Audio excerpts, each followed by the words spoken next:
2 రోజుల క్రితం కరీంనగర్లో జరిగినటువంటి అత్యంత దారుణమైనటువంటి సంఘటన. అది కూడా ఎక్కడ జరిగింది? ఒక ప్రైవేట్ హాస్పిటల్లో.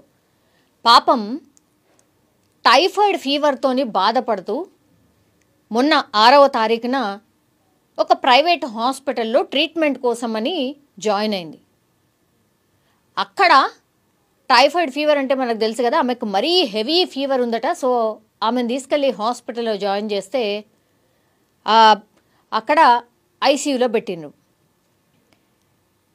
ఈ నైట్ డ్యూటీ చేసే ఎవరైతే నర్స్ ఉంటారో, మేల్ ఆర్ ఫీమేల్, ఇందులో మేల్ నర్స్, వాడు మందు దాగి డ్యూటీకి వచ్చిండు. అట్లాగే ఆమెను పూర్తిగా అబ్జర్వ్ చేసిండు. ఆ మత్తులో ఏం చేసిండో, అసలు పేషెంటా ఏంటా అనేది పూర్తిగా మర్చిపోయిండు. దానికంటే ముందు అంటే అతను మొబైల్ యూజ్ చేసే మొబైల్లో పూర్తిగా ఏవైతే అడల్ట్ కంటెంట్ ఉంటుందో అవన్నీ చూసిండు. చూసి తర్వాత దగ్గరలో ఉన్నటువంటి వైన్ షాప్కి వెళ్ళి మద్యం సేవించి తర్వాత హాస్పిటల్ రావడమే కాకుండా ఈ విక్టిమ్, ఈ అమ్మాయి ఎవరైతే టైఫాయిడ్ ఫీవర్తోని బాధపడుతుందో ఆమె మీద అత్యాచారం చేసిండు. ఎంత దారుణం ఇది! 2 రోజుల క్రితం వచ్చినటువంటి వార్త మనం చూసాం. అతను దక్షిణామూర్తి అట పేరు, వాడి పేరు వచ్చి దక్షిణామూర్తి. ఇక్కడోడు కూడా కాదు, కరీంనగర్కి సంబంధించో మన తెలంగాణకి సంబంధించిన వాడు కాదు. మహారాష్ట్ర అంటే బార్డర్ నుంచి బతకడానికి వచ్చినోడు. ఏదో ఉద్యోగం పోనీ పాపమని పక్క నుంచి వచ్చిన ఆయనకు కూడా ఉద్యోగం ఇస్తే, ఇది ఫస్ట్ హాస్పిటల్ కాదు ఇట్లాంటి షకళ్ళు చేసుడు. గతంలో ఒక 2 హాస్పిటల్స్లో 4 ఏళ్ళు అయిందట కరీంనగర్కి వచ్చి. 2 హాస్పిటల్స్ ఆల్రెడీ వర్క్ చేసిండు. అక్కడ కూడా ఇట్లాంటి పిచ్చి చేష్టలే చేయడం. తర్వాత హాస్పిటల్కి తాగి, అంటే డ్యూటీ టైంలో తాగి హాస్పిటల్కి వస్తే తన్ని తరిమేసిర్రు ఒక హాస్పిటల్ నుంచి. ఈయన ఓటీ టెక్నీషియన్ కాబట్టి ఈ టెక్నికల్ దాంట్లో కొన్ని హాస్పిటల్స్లో ఈ టెక్నికల్ టీమ్ అంటూ కూడా ఉంటుంది. ఎందుకంటే ఎక్స్రే డిపార్ట్మెంట్ ఇట్లాంటి డిఫరెంట్ డిపార్ట్మెంట్స్ ఉంటాయి కాబట్టి టెక్నికల్ పర్సన్స్ అవసరం పడతారు. ఆ డ్యూటీ నైట్ డ్యూటీకి వచ్చిండు. వచ్చి పాపం టైఫాయిడ్తోని బాధపడుతున్నటువంటి లేడీ మీద ఆమెకు తెలియకుండా మత్తు మందు ఇచ్చి ఆ తర్వాత అత్యాచారం చేసిండు. అండ్ ఇంకోటి ఏంటి, అంత మత్తు మందులో ఉన్న వాడు తాగొచ్చిన ఎక్కడైతే ఈ పేషెంట్ బెడ్ ఎక్కడైతే ఉందో అక్కడ ఒక సీసీ కెమెరా, అంటే అక్కడ పూర్తిగా సీసీ కెమెరాలు ఉంటాయి కదా లోపల హాస్పిటల్ మొత్తంగా, కట్టెన్ జరిపేశాడు. సీసీ కెమెరాలో ఏమీ కనబడకుండా కట్టెన్ జరిపి ఈ అఘాయిత్యానికి పాల్పడ్డాడు. కానీ కట్టెన్ వెళ్తున్న నుంచి కూడా కొంచెం మసక కూడా కనిపిస్తుంది కదా. సో అట్లా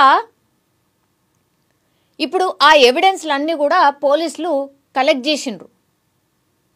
ఆ అమ్మాయి మరి ఎట్లా, ఈ టైఫాయిడ్ ఫీవర్ వచ్చిన అమ్మాయి పాపం ఆమె ట్రీట్మెంట్ కోసం వస్తే మత్తమంది ఇచ్చిన తర్వాత కొంత కాన్షియస్లో ఉంది. అంటే ఆమెకు అర్థమవుతుంది ఏదో జరుగుతోంది, ఏదో బ్యాడ్ జరిగింది నాతోని అని తనకు అర్థమైంది. మత్తు అంత దిగిన తర్వాత ఆమె చెప్పింది. కానీ దానికంటే ముందే ఇప్పుడు ఎవడైతే ఇప్పుడు నేను చెప్పిన ఈ ఓటీ టెక్నీషియన్ ఎవరైతే ఉన్నారో అతనే వాళ్ళ రిలేటివ్కి, అంటే వాళ్ళ ఫాదర్కి ఫోన్ చేసి ఇట్లా మీ అమ్మాయికి బాగాలేదండి, రండి లోపల రండి చూడండి అనేటువంటిది.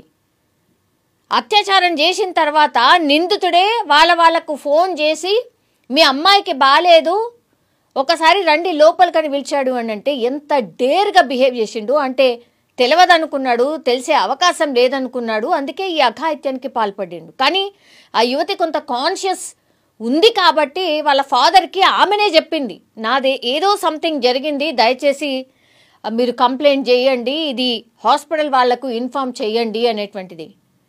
వీళ్ళ ఫాదర్ ఎవరైతే, ఈ అమ్మాయి ఫాదర్ ఎవరైతే ఉన్నారో ఆయన వెంటనే పోలీస్ స్టేషన్లో ఫిర్యాదు చేయడం, వాళ్ళు హుటాహుటిన హాస్పిటల్కి రావడం, పూర్తిగా సీసీ కెమెరాస్ కావచ్చు, హాస్పిటల్కి సంబంధించిన డిపార్ట్మెంట్ వాళ్ళని కావచ్చు, వాళ్ళందరినీ పిలిపియడం, సీసీ కెమెరాని చెక్ చేయడం, ఇదంతా చేసేసరికి బయట చెక్ చేస్తేనేమో తాగి డ్యూటీకి వచ్చినట్టు కనిపిస్తున్నాడు.